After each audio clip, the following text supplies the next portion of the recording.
ये जो आपका पैशन है कास्टिंग का, give deserving actors a chance, ये इतना स्ट्रॉन्ग इम्पल्स क्यों है आपके अंदर? मुझे लगता है कि एक ऐसी जॉब है जिससे बहुत से लोगों को प्लेसमेंट मिलता है, बहुत से लोगों का करियर बनता है, बहुत से लोग अच्छा काम करते हैं, इंडस्ट्री को नया टैलेंट मिलता है। तो ये इंटेंशन जो है वो शुरू से सेम ही थी। बहुत लंबी लाइन आपके ऑफिस के बाहर में आपके लगी हुई है of aspiring actors coming for audition. ये मेरी एनर्जीज है। These are the people. मुझे लगता है कि यू नेवर नो इसमें से कौन नवाज है, कौन राजकुमार है, कौन विक्की है। स्कैम 2 के बारे में मैं पूछना चाह रहा था कि क्या कहानी है, कौन है, लेकिन ये क्या आप बताएंगे नहीं? मुझे लगता है कास्टिंग का सबसे बड़ा जो क्लॉज होता है ना, रिस्पॉन्सिबिलिटी का, वो यही होता है। You should not talk. You don't disclose script and the casting.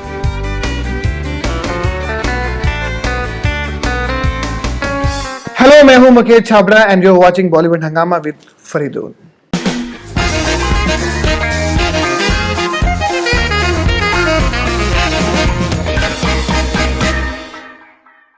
आज हमारे साथ में एक ऐसी हस्ती हैं जिन्होंने एक बहुत ही यूनिक मकाम बनाया हुआ है फिल्म इंडस्ट्री में, ना सिर्फ बॉलीवुड में but across the country. Mukesh Chhabra, बहुत बहुत स्वागत आपका बॉलीवुड हंगामा पे। थैंक यू भाई, always for so much love and always giving so much respect, which is always बड़ा अच्छा लगता है आपसे जब भी बात करता हूँ। But the entire industry is giving you respect. मतलब हम तो मतलब सिर्फ इस चीज़ की कदर करते हैं कि आप जिस तरीके से आपने एक्टर्स को आपने जो मौका दिया है जिस लेवल पे, it is truly commendable. And मैं आपसे ये एक बार फिर से पूछना चाहूँगा, मैंने आपसे पर्सनल ज़ाती तौर पर मैंने आपसे काफ़ी बार पूछा है, ये जो आपका पैशन है कास्टिंग का, that you really like to give deserving actors a chance, ये इतना स्ट्रॉन्ग इम्पल्स क्यों है आपके अंदर? और मुझे लगता है कि वो इतना स्ट्रॉन्ग इम्पल्स इसलिए है क्योंकि जब ये काम शुरू किया था और जो भी थोड़ा बहुत नाम मैंने कमाया, जिस तरह की भी मैंने थोड़ा सा रिस्पेक्ट मुझे मिला, वो इसी कारण की वजह से मिला था। तो मेरा जितना भी काम करने का जो मेन कारण है वो चेंज नहीं हो सकता। कि चाहे वो उससे पहले हम बहुत समय से कास्टिंग करे थे, लेकिन जो वासीपुर के बाद हुआ वो आज तक सिलसिला जो है वो चलता चला आ रहा है। तो मुझे लगता है कि वो जो इंटेंशन है, तो जिस दिन मेरी वो इंटेंशन चेंज हो जाएगी तो आई थिंक उस दिन मुझे कास्टिंग जॉब छोड़ देना चाहिए। तो इस वजह से वो है क्योंकि मुझे लगता है कि एक ऐसी जॉब है जिससे बहुत से लोगों को प्लेसमेंट मिलता है, बहुत से लोगों का करियर बनता है, बहुत से लोग अच्छा काम करते हैं, इंडस्ट्री को नया टैलेंट मिलता है। तो ये इंटेंशन जो है वो शुरू से सेम ही थी। तो मुझे लगता है कि जब कोई बोलता है ना कि यार तू कब तक कास्टिंग करेगा, मुझे लगेगा कि जब ये मेरी इंटेंशन जो है वो रुक जाएगी। और सो फार टच वुड वो इंटेंशन वैसी की वैसी और वो हमेशा ऐसी रहेगी, ऐसा मुझे लगता है। That's amazing. And apparently आपका करीबन 10-11 लाख लोगों का आपका डेटाबेस है of actors, not only in India but across the world. जी, वो बढ़ता चला जा रहा है बिकॉज क्या है कि बिकॉज द डिजिटल भी इतना taken over, there so many show, so many film, तो एक्टर्स बहुत हैं और एक्टर हमेशा से बहुत थे। बस ये था कि कुछ लोग पहुंच नहीं पा रहे थे, हर आदमी बॉम्बे नहीं आ सकता है, तो एक सिस्टम को ऐसा प्लेस किया कि बहुत से लोग अप्लाई कर रहे हैं, बहुत सारी ईमेल्स आते हैं। तो लगातार जो अभी हम उस दिन ऐसे रफली काउंट कर रहे थे कि कितने एक्टर है, कितनी फिल्में मिला के, is close to 9-10 lakhs actors from all age group across the world, जहाँ से लोग हमको अप्रोच करते हैं, जितना डेटा हमारे पास है।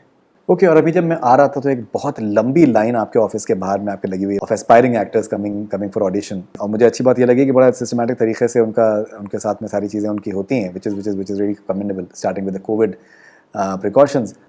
तो ये जो यंगस्टर्स का और एक्टर्स का जो आपके अंदर फेथ है, ट्रस्ट है, वो ट्रस्ट और फेथ कितना इंपॉर्टेंट है आपके लिए? बहुत इंपॉर्टेंट है, क्योंकि मैं हमेशा बोलता हूँ कि आज मैं जो कुछ भी हूँ, I am not here because of any bigger star, I am only here because of the great director and the new talent.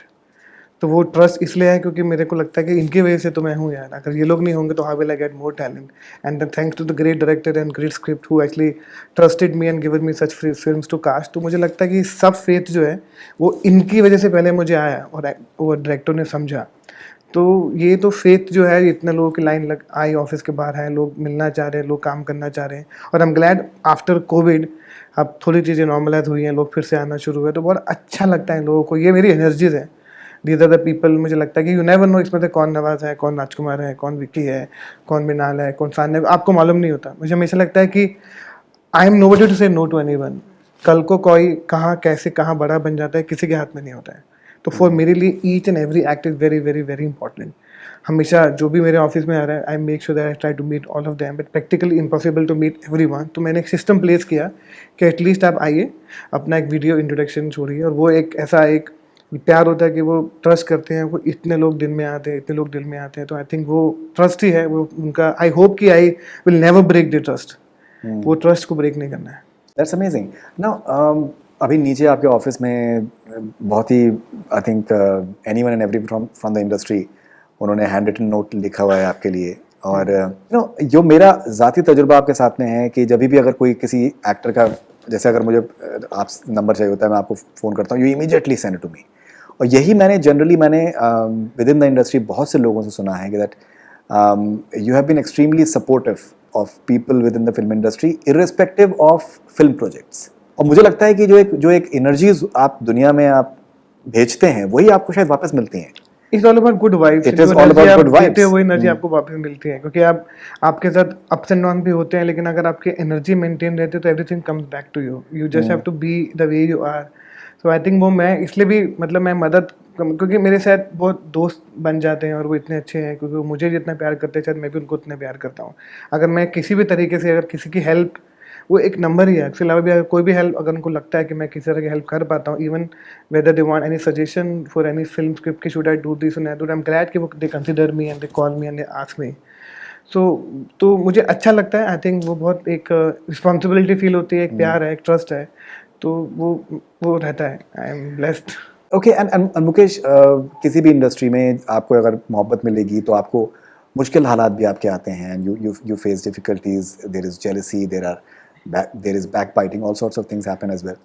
तो क्या आपको लगता है कि अगर आपकी जो पॉजिटिव एनर्जीज हैं, जो कि सेल्फलेस पॉजिटिव एनर्जीज हैं, they tend to maybe outnumber those negative energies? 100%. आपको लगे रहना पड़ता है, लगे रहना पड़ता है कि मुझे लगता है ना कि किसी के मतलब कोई ना कोई कहना कि किसी न किसी के बारे में तो बोलेगा ही. आपको बस अपनी जो भी आपके जिस इंटेंशन से आप यहाँ पर हैं, आपका मेन पर्पस क्या है, टू डू गुड फिल्म और डू गुड वर्क, आपको मेंटेन करना है for rest of your life. And you have to be good to people. मुझे हमेशा लगता है कि जितना कोशिश करोगे आप लोगों के साथ, because this is the people's world, you can not discard and disrespect people. I think वो आपको मेंटेन करना पड़ता है. वो शायद आपको घर से आता है, वो फैमिली वैल्यू से आता है, क्योंकि वो सब मुझे लगता है वो सब ठीक कर देता है. अगर मेरा आपके साथ रिश्ता इतने सालों का है, मैं आपको शायद 10-12 साल से जानता हूँ, but still the same, feel the same, we behave and talk and same, with nothing to no change. I think वो चेंज इसलिए आता है बिकॉज मैं नहीं चेंज हूँ तो कि आप नहीं चेंज हो. वो चेंज तब होता है जब दूसरा वाला चेंज हो लेता है. आप लगता है कि आप इतना क्यों ऐसा करो जब आपके साथ वो चेंज नहीं है, जब आपके साथ वो चेंज हो रहा है. तो मुझे लगता है कि जब मैं चेंज नहीं होता हूँ तो वो शायद मुझसे चेंज नहीं होते हैं. तो same way I throw this energy कि आप ऐसा ही हो. मैं बस. आपके पेरेंट्स का की अहमियत आपकी ज़िंदगी में क्या है? They are everything for me. मैं बोलता हूँ ना, मेरे पास आज काम है, गाड़ी है और मेरे पास माँ बाप भी है. तो मैं हमेशा बोलता हूँ कि मैं बहुत खुशकिस्मत हूँ कि मेरे पास थोड़ा भगवान की दुआ से जितना मुझे चाहिए उतना है. और मेरे पास माँ बाप भी है. वेरी हैप्पी कि दे आर विद मी. और जब मैं अपनी NSD की TI कंपनी की नौकरी छोड़ के बम्बई जा रहा था, तो मेरे पापा ने बोला था कि पंजाबी में बोलता है कि why you leaving your job, you getting a salary. I told my dad कि मैं थोड़ा और बेटर करने की कोशिश करूँगा, मेरे को जाने दो. तो ही सेड गो. तो आज वो दिन है और आज वो मेरे साथ पूरे बम्बई में है कि अब मेरे साथ रहते हैं. तो वो एक बहुत अच्छी फीलिंग है. जब घर जाते हो तो आपको मालूम चलता है कि yes, this is what you wanted and they are here with you. Your WhatsApp profile picture is with your parents, I believe, or your mother? Yes, my all profile picture of my parents, my DP और my Instagram picture भी, और जो भी आप देखेंगे. बहुत weird बात है, मेरे password also mix of my mom and dad's name. So it is very weird. Should not. No, but I think but nobody will get to, yeah, because there are all different letter I pick up. तो मुझे पता है. Yeah, so don't worry. मैं तो सोच लिया था कि मुझे क्या बोलना है. No, of course, I'm sure about that. Okay, and Mukesh, अगर हम लोग ये इस इंटरव्यू के लिए काफ़ी दिनों से हम लोग बातचीत कर रहे हैं. We been talking for very long time. और फैसिनेटिंग बात यह है कि पिछले 2 साल में पैंडेमिक में इंडस्ट्री ने बहुत कुछ देखा है, लेकिन you had a fantastic time. आपकी फिल्म भी आई, डायरेक्टोरियल वेंचर आपकी दिल बेचारा आई, जो कि बहुत ज़्यादा कामयाब रही. एट द सेम टाइम जो आपके कास्टिंग के आपके जो वेंचर्स रहे हैं, चाहे वो फिल्म हो या फिर स्पेशली वेब शोज़ में, जिस तरीके से स्कैम और फैमिली मैन में सिर्फ अगर 2 एग्जाम्पल बताऊँ, महारानी, जिस तरीके की कामयाबी मिली है इनको, ये एक अनप्रेसिडेंटेड है. और उसके बारे में लोगों ने चर्चा करी है. तो आपको पैंडेमिक के दौर में इस किस्म की कामयाबी मिलना, आप इसको कैसे देखते हैं? हाँ, क्योंकि मुझे लगता है कि जो भी लाइफ में सिचुएशन आती है उसमें आपको अच्छा ढूंढने की कोशिश होती है. मेरे साथ बहुत लकी ये हुआ कि जब पैंडेमिक के टाइम पे ये डिजिटल ने इतना सारा काम किया, जिसके से बहुत सारे एक्टर आ गए, बहुत सारे शो बन गए. तो आई फील वेरी लकी कि फॉर मी कि जो पूरे देश में हुआ, हम सबके साथ हुआ, पूरे वर्ल्ड में हुआ, हम सब उस प्रॉब्लम से गुजरे. उसके बीच में शायद एक खुशी दिखी कि शायद थोड़ा काम और इंक्रीज़ हुआ, तो मुझे हमेशा लगता है कि थोड़ा पॉजिटिव साइड देख के अपने आप को पुल अप करके जो काम हुआ, और अच्छा लगता है कि जो भी शो कर रहा हूँ वो हिट हो रहा है, पॉपुलर हो रहा है, people are talking about casting, तो मुझे हमेशा लगता है कि यार कुछ तो ठीक हो रहा है। And because you are doing all kind of shows every, चाहे वो स्कैम हो, चाहे वो फैमिली मैन 1 हो, फैमिली मैन 2 हो, चाहे महारानी हो, चाहे ग्रहण हो, चाहे टब्बर हो, अब जो शो की बात करते हो, फिल्मों की बात करते हो, जो भी टच कर रहे हैं वो अच्छा हो रहा है। तो मुझे तो हमेशा ही लगता है कि भगवान ऐसे ही रखना, कि आई होप कि मेरी ये वाइब और ये टच कभी चेंज ना हो, ये हमेशा रहे, और पेंडेमिक ना हो दोबारा, यही मैं ये सब दुआ करता हूँ कि वो सब ना हो, बाकी सारी दुनिया वैसे काम चलती रहे, वो अच्छा रहना चाहिए। मैं सिर्फ एक अगर मैं से एक एग्जांपल बताता हूँ, जैसे स्कैम में जिस तरीके से जो जो एक्टर्स थे, they became stars after that, and there are several actors who became stars after that. People, मतलब मैंने पर्सनली बहुत से लोगों का मैंने इंटरव्यूज कराया स्कैम में, जो आर्टिस्ट हैं। खुशी होती है, बहुत बहुत ज़्यादा खुशी होती है कि जब इट्स लाइक कि जब आप किसी बच्चे को देखते हो डूइंग सो वेल, तो इट फील्स नाइस कि चलो you are little part of the journey. Because मुझे लगता है कि सबकी जर्नी अपनी अपनी होती है, बहुत से लोग इन्वॉल्व होते हैं एक शो को बनाने में, आपको हमेशा लगता है कि आप थोड़ा सा उसका हिस्सा हो, और वो आपको उतना प्यार आपको वहाँ से मिलता है, तो बहुत ज़्यादा खुशी होती है। जैसे आप किसी पेरेंट्स को देखते हो कि जब आप एनुअल फंक्शन में देखते हो बच्चे परफॉर्म करते हैं, तो सी द पेरेंट्स की आंखों में लगता है यार ये हमारा शो है, ये बच्चा मेरा है, तो वो बहुत अच्छी फीलिंग है। तो आई थिंक वही तो फीलिंग है, वही हमारी फीलिंग, हमारा रिवॉर्ड्स तो वही है। और तो ऐसा कुछ एप्रिसिएशन इस कंट्री में जो कास्टिंग डायरेक्टर को अभी उतना नहीं मिलता जितना कि बाकी डिपार्टमेंट को इतना इज्जत मिलती है। हमारी पूरी कोशिश रहती है कि हम कंटिन्यू करें, क्योंकि किसी वजह से अपने काम को इफेक्ट नहीं होना चाहिए कि यार लोग बोलते हैं कि यार तुमको इतना रिकग्नाइज क्यों नहीं करते। पर मुझे लगता है कि मुझे जितना भगवान ने दिया, and I am very blessed, जितना लोगों को मैं देखता हूँ, I feel very happy for Rajkumar, very happy feel for, I see whoever Sanya, I see Fatima, I see Pratik Gandhi, I see everyone doing so well, you know you feel so nice. ये बहुत अच्छी feeling है, तो बहुत खुशी होती है। राइट। एंड जैसे फैमिली मैन सीजन 2 में जो मनोज वाजपेयी के, मैं सिर्फ एक एग्जांपल बता रहा हूँ, रैंडम जो बॉस बने हैं, उनका नंबर मैंने आपसे लिया था, and we spoke to him and we got a very good response for that interview as well. ऐसे एक्टर्स जो कि आउट ऑफ द ब्लू उठ के आते हैं और लोगों को उनमें दिलचस्पी पैदा हो जाती है सिर्फ 2-3 सीन से, मुझे फेथ रखना उनके बारे में। आई थिंक वो इम्पोर्टेंट होता है कि जब आपको जब कास्टिंग, मुझे हमेशा लोगों को लगता है कि जो कास्टिंग है ना वो 4 लोगों को कास्ट कर देते हैं। मुझे लगता है कि कास्टिंग जब पूरे 200 लोगों पे ध्यान दिया जाता है ना, क्योंकि वो सब ग्रेट एक्टर हैं, वो हर सीन में जो भी एक्टर आ रहा है ना उसकी एक वैल्यू एडिशन होता है एक शो और एक फिल्म के अंदर, तो हमको वो इग्नोर नहीं करना चाहिए। तो वही तो लोग हैं जो going to make the show, वही 100 लोग दिल्ली करें बनाने वाले हैं, वही 400 लोगों की कास्टिंग जो है वो फैमिली में बनाने वाली है, वही जो है शो टब्बर बनाएगा, और वही जो कास्टिंग है वो महारानी या ग्रहण जैसे शोज बनेंगे। बिकॉज आप फोकस करते हो छोटी छोटी कास्टिंग में, इसलिए मुझे हमेशा मेरी फिल्म मेकर लाइक अनुभव सिन्हा, हंसल मेहता, वेदर गट्टू और नितेश भाई और राजू सर, इन सब के साथ मेरा एक ही मेन झगड़ा रहता है कि मैं एक सीन के लिए भी, मतलब हम जान खा जाएंगे दूसरे के, क्योंकि मुझे लगता है कि वो एक सीन करके जो आएगा ना वही तो याद रहने वाला है लोगों को। उस एक सीन के बाद उसको 50 काम मिलेंगे, लेकिन उस सीन में ऐसा एक्टर चाहिए कि लोगों को उसका इंप्रेशन याद रहे कि जो उसने परफॉर्म किया। तो सबसे ज़्यादा इंपॉर्टेंट होता है जब कास्टिंग करते हो कि बाकी 200 लोग very important, just do not work only on the 4 or 5 people. तो इस वजह से मोस्टली मैं हमेशा लोगों को बोलता हूँ कि शोज में क्या 4-5 लोग, बाकी लोगों को ऐसे इग्नोर मत करो कास्टिंग में। Every single person, even the one liner, even the secondary cast, even the important tertiary, everything is important in casting.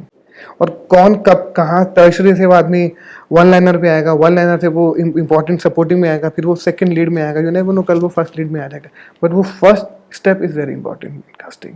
No, of course. फिल्मों की अगर बात करें, जैसे 83 में आई थिंक आज जो कास्टिंग को बहुत ज़्यादा लोग अप्रिशिएट कर रहे हैं। आई थिंक एक से एक एक्टर्स उसमें जो आए हैं, and I think it is spectacular. और बहुत से लोग जो देखने वाले होते हैं उनको वो ये रियलाइज़ नहीं करते हैं कि अलग अलग प्रोजेक्ट्स होते हैं, उनकी अलग अलग रिक्वायरमेंट्स होती हैं जी, अलग अलग पेशेंस लेवल्स होते हैं, उसमें अलग अलग तरीके की प्रिपरेशंस होती हैं, ट्रेनिंग होती है। जैसे 83 में आपको कास्टिंग कर, आपको क्रिकेटर्स भी आपको चाहिए थे, उसमें आपको तैयारी, पहले धर्मशाला में जाकर आपकी ट्रेनिंग हो रही है, then you going to UK, तो it's a different level, long commitment, it's a different ball game itself. तो कुछ ऐसी कास्टिंग करने के लिए कुछ क्या अलग कुछ अप्रोच होती है? नहीं, मुझे लगता है हर फिल्म की अप्रोच सेम होती है। जो इम्पोर्टेंट कि आप किस डायरेक्टर के लिए काम कर रहे हो, उसके विजन को समझना सबसे ज़रूरी होता है, क्योंकि ultimately they are the director, my job to उनके विजन में सपोर्ट करना। तो क्योंकि हर आदमी हर फिल्म में अलग तरह के सोचता है, वो मुझे एक स्क्रिप्ट देते हैं, मैं उनका विज़न समझता हूँ और अपने जो भी मेरी क्रिएटिव अंडरस्टैंडिंग है मैं अपने उनको इनपुट देता हूँ। तो जैसे फिल्म जैसे दंगल होती है या सुरमा होती है, जब भी मैंने शाहबाज मिठू आएगी या फिर 83 है, जो एक स्पोर्ट्स बायोपिक होती है जहाँ पे आपको आपकी फिजिकलिटी स्ट्रेंथ को सबको भी मैच करना है। अगर आप बायोपिक कर रहे हो तो आपको स्लाइटली फेसेस के आसपास मैच करना है, आपको लैंग्वेज मैचेस करनी है, तो आपको बहुत ज़्यादा कैलकुलेशन करना पड़ता है क्योंकि आपको रियल कैरेक्टर पता है उनकी अब आप सुनील गावस्कर कास्ट कर रहे हैं तो आपको पता है एक सर्टन हाइट चाहिए होगी, रवि शास्त्री कास्ट कर रहे तो आपको मालूम है कि तो आपको एक फिजिकलिटी को ध्यान में रखना पड़ता है। तो कुछ कुछ चीज़ों को आपको टेक्निकलिटीज़ को ध्यान में रखना पड़ता है कि अब हम श्रीकांत सर की अगर कास्टिंग है तो जीवा को करना पड़ेगा कि मुझे चाहिए था एक्टर जो हिंदी ब्रोकन हिंदी में बात करे, कुछ जिस तरह से बात कर दें, तो कुछ कुछ टेक्निकल चीज़ों को ध्यान में रखना पड़ता है ऐसी कास्टिंग में, ये बहुत इंपॉर्टेंट होता है। और ऑल्सो वो एक स्कूल के एक्टर लगने चाहिए, वो एक ऐसा ग्रुप लगना चाहिए कि लगे कि वो एक यूनिट है, एक फैमिली है। तो वो सब चीज़ों को ध्यान में रख के कास्टिंग करनी पड़ती है। मेरे को लगता है कि हम सब भी एक एज ग्रुप के हैं, हम सब भी क्रिकेट खेल लेते हैं, हम सब भी तो ये कर सकते हैं, पर उसके बीच में जो ब्रीफ होता है, जो थॉट जाता है, मुझे लगता है कास्टिंग में जितना ज़्यादा सोचते हो उतना आपका टाइम बचता है प्रोसेस ऑफ एडिशनिंग। पहले आप जितना होमवर्क कर लोगे, it's like pre production, you have to do your complete homework कि आपका स्पेस क्या है, आपको किस तरह का एक्टर चाहिए, बायोपिक कितना क्लोज चाहिए, तो मैं वो सोच के करता। मुकेश, मैं कल एक शाम में मैं सोच रहा था कि दैट बहुत से लोग आई थिंक दुनिया भर में हिंदी फिल्म्स को, मैं अगर सिर्फ फिलहाल मैं हिंदी फिल्म की बात कर रहा हूँ, अभी तो चीज़ें बहुत ओपन अप हो गई हैं, आप साउथ के लिए भी कर रहे हैं, सब कुछ कर रहे हैं, तो लोग उसको बड़ा सीरियसली उसको फॉलो करते हैं जी। जैसे मैं अलीगढ़ से हूँ तो मुझे अंदाजा है कि वहाँ पर मायापुरी कितनी इंपॉर्टेंट है और लोग कैसे कैसे मतलब फिल्म मैगजीन्स को, इन सबको, इवन उर्दू की एक मैगजीन आती थी शमा करके, तो उसमें एक एक चीज़ को फॉलो किया जाता है, तो उसमें एक एक यार्डस्टिक्स हुआ करती हैं, बेंचमार्क्स हुआ करते हैं, भाई किशोर नमित कपूर, आपको एक्टिंग सीखना है, करना है, बैरी जॉन है, श्यामक डावर फॉर डांसिंग का पूरा जब ना, पिछले कुछ सालों में it has become Mukesh Chhabra, in terms of कि आपको अगर if you want a gateway to the film industry, then एक reliable जो नाम है वो मुकेश छाबरा का है। और ये सिर्फ इंडिया में नहीं, हिंदुस्तान भर में, दुनिया भर में जो लोग एस्पिरेंट्स होते हैं, ये एक मॉन्यूमेंट है, इसको कोई हटा नहीं सकता। Do you realize that? Do you think about it कि आप अपना काम करे जा रहे हो? नहीं, मैं एक्चुअली जब बहुत से लोग बोलते हैं तो कि तुझे पता है कि तू इतना बड़ा है या तेरा बहुत नाम है, हर जगह तुझसे लोग बात करते हैं, मैं तो एक्चुअली मैं सोचता नहीं हूँ बारे में। मुझे लगता है कि मैं सोचने लगूंगा तो शायद मेरा दिमाग ना खराब हो जाए। Just want to not think like that, I just want to just keep doing my work. मैं जहाँ भी जाता हूँ तो लोगों का बहुत प्यार मिलता है। मैं लखनऊ गया तो इतना प्यार मिला, अगर मैं भोपाल जाता हूँ तो इतना प्यार मिलता है, अगर मैं लंदन जाता हूँ तो इतना प्यार मिलता है। मुझे एक रियलाइज होता है कि चलो आपने कुछ तो अच्छा किया कि जो जॉब लोग सीरियसली नहीं लेते थे इस कंट्री के अंदर, और आज उस जॉब की वजह से ही लोग मुझे जानते हैं। All the actor, film maker, even the people are not from the industry, they all know कि इसने कास्टिंग किया है। आई थिंक वो एक ग्रेट फीलिंग है, बट मैं उसके बारे में ज़्यादा सोच के उसको ना उस हैप्पीनेस को ख़राब नहीं करना चाहता। I just want to pray कि भैया ऐसे ही रहे, ये मिलता रहे प्यार। लेकिन हाँ, ऐसा जैसे आपने मुझे बोला, आप मुझे बोल रहे थे तो मैं ऐसे इमेजिन करने चला गया था कि हाँ यार, ऐसा कुछ कुछ अच्छा तो हुआ है लाइफ में। तो लेकिन उसके बारे में ज़्यादा सोचूंगा तो शायद काम पे फोकस नहीं होगा, क्योंकि काम बहुत इंपॉर्टेंट है। मुझे हमेशा लगता है कि जितना मैंने काम आज तक किया है वो सब डेड हो गया। जो मैं आज कर रहा हूँ, people going to remember that. That is amazing, don't rest on past laurels, that is amazing. आप एक सफल डायरेक्टर भी हैं। आपकी फिल्म दिल बेचारा ने बहुत ही ज़बरदस्त रिस्पांस उसको मिला है। OTT पे रिलीज़ हुई, बेहतरीन रिस्पांस था। Then finally I think it released in Australia in theaters during pandemic and got like a fantastic response over there. Australia and New Zealand both, right? Yeah, both. तो considering that you are a director as well, जब आप दूसरे directors की जब requirements को आप सुनते हैं, उनसे डिस्कशन करते हैं, सो क्या आपको एक मतलब उनको समझने में आसानी होती है? बिकॉज एक डायरेक्टर की जो जिम्मेदारियां हैं, जो प्रेशर्स हैं, और राइटिंग को समझना, म्यूजिक के सेशंस को समझना, वो सारी चीज़ें अगर आपको ऑलरेडी आपने अगर किया हुआ है, तो can you relate to directors and producers and the film makers better? Yes, much better now, because I can understand the pressure they go through. अभी जब उनके साथ बात करता हूँ तो शायद मेरी अंडरस्टैंडिंग स्क्रिप्ट के साथ उनसे बातचीत करके थोड़ी बेटर हुई है, because I understand feel little better than what I used to understand. तब भी मुझे समझ में, अभी थोड़ा और बेटर समझ में आता है। और जिस तरह से वो एक्सप्लेन करते हैं, क्योंकि वो अब उसमें म्यूजिक की भी समझ में आता है थोड़ा, आप आर्ट डायरेक्टर के बारे में, कॉस्ट्यूम किस तरह के विजुलाइज करें, क्या पहना होगा, क्या सोचा होगा, किस तरह के एक्टर होंगे, तो आई थिंक वो मच ऑफकोर्स आपकी ज़िंदगी में जो भी आपके एक्सपीरियंसेस होते हैं वो कुछ ना कुछ ऐड करके जाता है। तो मेरे हर चाहे मैं वर्कशॉप करता हूँ, चाहे मैं अगर मैंने फिल्म बनाया, चाहे मैं थोड़ी बहुत एक्टिंग भी करूँ, तो सारे के सारे एक्सपीरियंस मुझे कास्टिंग में काम आते हैं। क्योंकि सॉरी, आपका एक्सपीरियंस ग्रो हो रहा है, उनसे बातचीत करो तो और बेटर हो रहा है। जो मैंने स्कैम किया था, अब स्कैम 2 और बेटर हुआ है, क्योंकि मेरी समझ, और क्योंकि अभी इतना मुझे लगता है जब आएगा तो आप खुद ही बताएंगे। आई थिंक ये बहुत बहुत मुझे लगता है कि मेरे लिए अच्छा हुआ कि मैंने एक फिल्म भी बनाया, उस प्रोसेस से पूरा गुजरा, तो मुझे पता है वो पूरा प्रेशर कैसे ये डायरेक्टर लोग हैंडल करते हैं। It's a very difficult job. ये लगता है कि ये तो डायरेक्ट कर रहे हैं, they making lot of money, they are big director. I think it's a very very very big job, because when I am casting तो मैं एक डिपार्टमेंट को हैंडल कर रहा हूँ। मुझे पता है कि मेरे ऊपर एक डायरेक्टर है जो मुझे यस ना बोलने वाला है, पर व्हेन यू आर डायरेक्टर तो everyone is looking at you for your yes, कि कब यस बोलेगा, कब हाँ बोलेगा। तो मुझे लगता है कि ये बहुत बड़ी रिस्पॉन्सिबिलिटी होती है। मुझे और थोड़ा बेटर समझ में आया कि मैं उनको दुख ना दूँ, टाइम पे काम करूँ। वो कितने स्ट्रेस से जाते हैं, जस्ट कि क्रिएटिवली उनकी जो पूरा स्ट्रेस है एक्चुअली एक डिपार्टमेंट का तो मैं ले लूँ। एक जो फॉलोअप क्वेश्चन जो मेरे माइंड में आ रहा है, लेकिन मुझे अंदाज़ा है कि आप उसके बारे में कुछ पत्ते खोलेंगे नहीं, लेकिन मैं बता दूं कि स्कैम 2 के बारे में मैं पूछना चाह रहा था कि क्या क्या क्या कहानी है, कौन है, लेकिन ये कि आप बताएंगे नहीं, तो मैं आपसे उसमें डिटेल में नहीं जाऊंगा, because I can understand your obligations as well.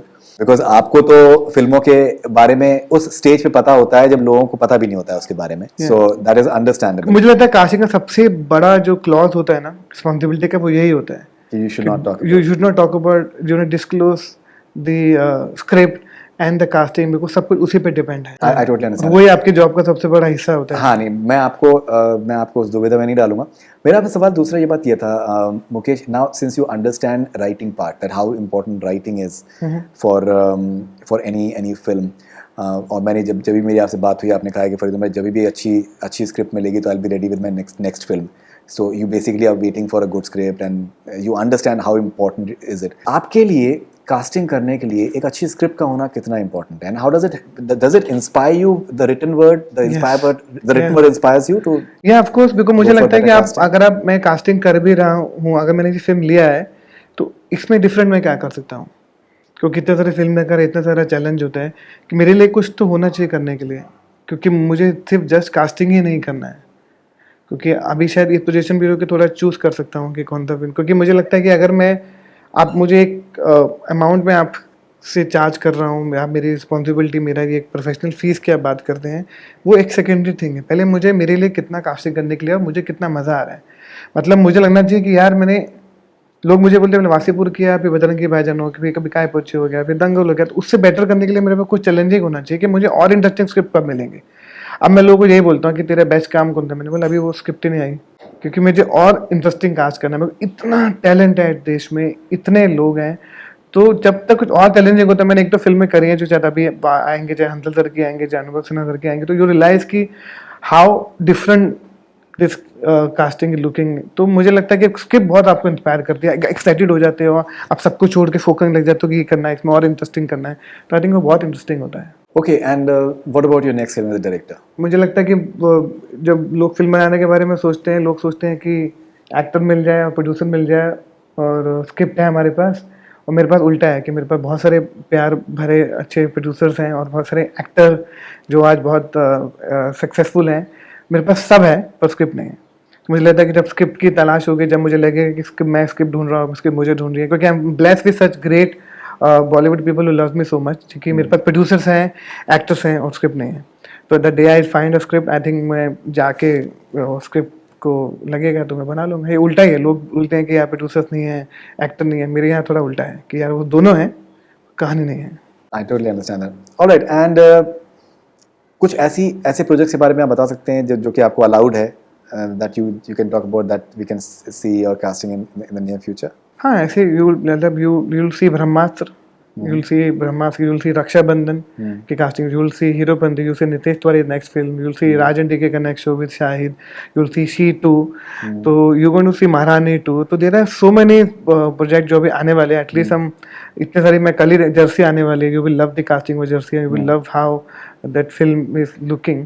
तो आई थिंक ऐसे बहुत सारी फिल्में हैं जिसको लेकर मैं बहुत एक्साइटेड हूँ कि वो भी बहुत सारा काम आना बाकी है अभी। तो शायद ऐसा कुछ काम जो लोगों ने शायद नहीं देखा अभी, अनुभव सर की 2 फिल्में आने वाली है, हंसल के कुछ 1-2 बड़े शोज आने वाले हैं, तो ऐसे बहुत सारा कुछ होने वाला है अभी बहुत सा कुछ होने वाला है, अभी और बहुत कुछ होने वाला है।